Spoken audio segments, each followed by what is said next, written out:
एकांत में भगवान की कुछ स्तोत्र और प्रार्थना है, उनको गाइए और रोइए, प्रभु से प्रार्थना कीजिए। क्या? मुझे अजपा जाप दे दीजिए, निरंतर भजन दे दीजिए, वो दे देंगे।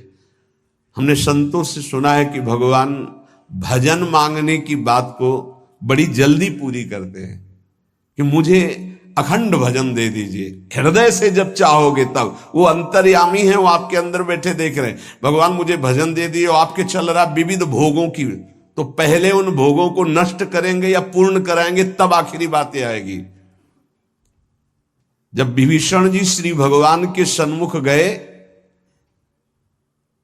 तो भगवान ने सबसे पहली बात पूर्ण की, जो लंका में चलते समय भाव आया था कि भगवान के चरणों का आश्रय लेकर उनके बाहुबल से इस रावण का विनाश करके जिस सिंहासन पर बैठकर इसने लात मारी, यहीं बैठूंगा आके। पहला काम किया, समुद्र का जल मंगाकर लंकाधिपति पद पर अभिषिक्त कर दिया। और लंकेश कह के उन्होंने कहा कि प्रभु उर्कछु प्रथम वासना रही, प्रभुपद प्रीति सरित सो वही। प्रभु आपके चरणों के दर्शन से कोई कामना नहीं। तो भगवान कहते नहीं, पहले कामना की थी उसकी पूर्ति ले।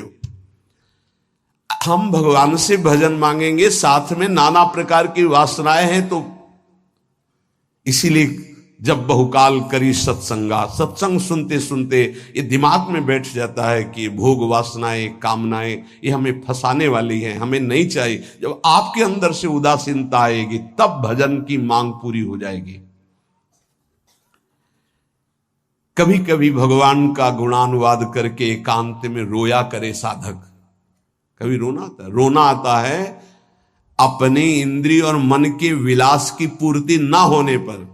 इतने मोटे मोटे आंसू गिरते, तब लगता है कितने कीमती आंसू कितने घटिया जगह में गिरा रहे हो। अरे इन्हीं से प्रभु को खरीद लेते हैं। अगर उनके लिए रो देते तो इतने करुणामय है वो कि आपको आभास होने लगता। भले हम अंतःकरण उस कोटि की व्याकुलता नहीं कि मेरे प्रभु हम पर कितनी कृपा कर रहे हो, अगर हृदय से उनको पुकारे तो निश्चित वो अनुभव में आ जाते हैं।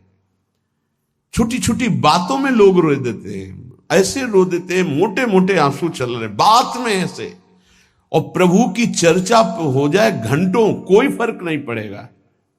ये तो आश्चर्य लगता है।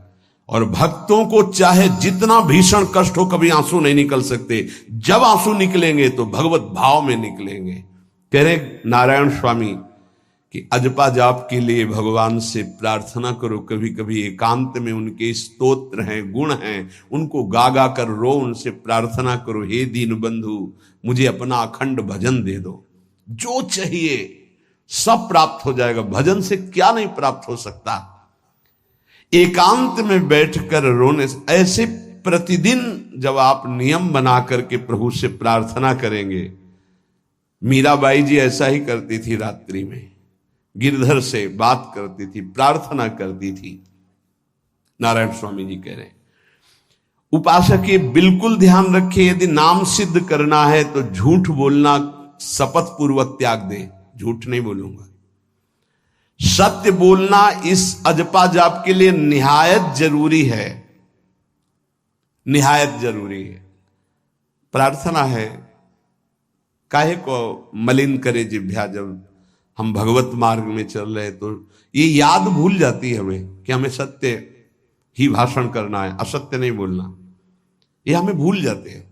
क्यों भूल जाते हैं? क्योंकि माया का ऐसा प्रभाव। अगर हम भजन के प्रेमी हैं, भजन बढ़ाना चाहते हैं, तो हम झूठ क्यों बोले? सारे जगत में जो भी तुम्हारे सामने आवे, दृष्टि से उसको जरूर देखकर एक बार प्रणाम करो। मेरे प्रभु इस जीव जंतु के रूप में, जड़ के रूप में, चैतन्य के रूप में। इससे तुम्हारे हृदय में पवित्रता बढ़ेगी, अजपा जाप चलने में सहायक होगा। सत्य बोलना, भगवान से एकांत में रोकर प्रार्थना करना, सबके प्रति भगवत भाव रखकर प्रणाम करना, जिससे तुम्हारा कहीं दोष दर्शन नहीं होगा। किसी के मन को दुखाने वाली कभी बात न कहे, किसी को दुर्वचन न कहे, किसी का वैर भाव अपने हृदय में स्वीकार न करे। ये साधन मैंने स्वयं किया है। नारायण की कृपा से इस दास को वेदांत का भी पूरा ज्ञान है और भक्ति मार्ग का भी, दोनों का आखिरी भाव समदर्शिता है, चाहे भक्ति से चाहे ज्ञान से। सब में ब्रह्म देखना, सब में वासुदेव देखना, सब में इष्ट देखना। भक्ति विषय में भजन और ज्ञान विषय में नारायण, ये दोनों बात भक्त में होनी चाहिए। भक्ति का प्रथम और अंतिम विश्राम भजन, हर समय भजन चलना, और आंतरिक ज्ञान का विषय सब में हमारे इष्ट देव, ये दो बातें जरूर होनी चाहिए परिपक्व भजनानंदी होने के लिए। अगर भगवान की प्राप्ति करनी है तो ये दो बातें बड़ी जोर की है, भजन निरंतर और जिसके भी सानिध्य में आए उसमें भगवत भाव करना। मेरे नारायण ने मुझसे कहा,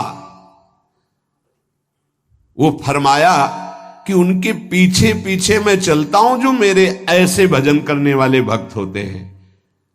और श्री कृष्ण चंद्र जी ने दयालुता में भागवत में कहा, अनुब्रजाम में हम नित्यम पूयत्यंगुरेण भी। मुझे बहुत रोना आता है बात सुनकर के कि दास की चरण रज के लिए स्वामी पीछे पीछे डोलता है। किस भक्त के पीछे? जो दो बातें यहां कही, जो निरंतर नाम जप करता है और सब में भगवत भाव रखता है, तो भगवान नारायण ने नारायण स्वामी से कहा कि मैं उसके पीछे पीछे डोलता हूं कि उसकी चरण रज मेरे ऊपर पड़ जाए। और भगवान श्री कृष्ण चंद्र जी ने कहा, निरपेक्षम मुनिम शांतम निर्वैरम सम दर्शनम। निरपेक्ष जो किसी की अपेक्षा नहीं रखते, किसी से कोई संबंध नहीं, स्वार्थ का। मुनिम जो निरंतर मंत्र का, नाम का मनन करते रहते हैं। शांतम हर द्वंद्व की प्रहार स्थिति में वो शांत रहते, विचलित नहीं होते। निर्वैरम कोई उनसे वैर करे तो भी वो उससे वैर